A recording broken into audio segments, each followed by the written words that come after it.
నమస్కారం. ఈ వర్షాల వలన రైతుల వడ్లన్నీ కూడా వర్షంలో తడిచిపోయి నష్టపోతున్నారు.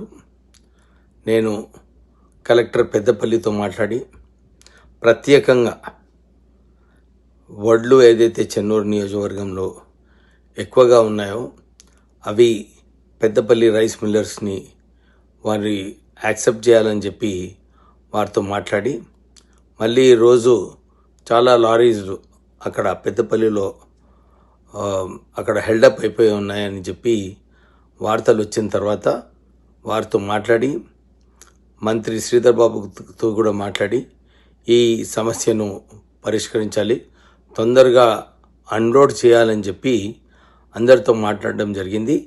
ఈ ప్రొక్యూర్మెంట్ వేగవంతంగా చేయాలని చెప్పి కూడా కోరుతూ రైతులకు ఆదుకోవాలని చెప్పి అందరికీ కూడా కోరడం జరిగింది.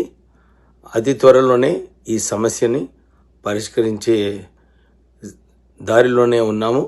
రాష్ట్ర ప్రభుత్వము, ముఖ్యమంత్రి గారు ఆల్రెడీ మాట ఇచ్చారు. ఎక్కడైతే వడ్లు ఇంకా మామిడి తోటలు అవన్నీ కూడా నష్టపోయాయో మీ అందరికీ కంపెన్సేషన్ ఇచ్చే అవసరం ఉన్నది. త్వరలోనే రాష్ట్ర ప్రభుత్వం దీంట్లో చొరవ తీసుకొని ఒక నిర్ణయం తీసుకుంటుంది. నమస్కారం.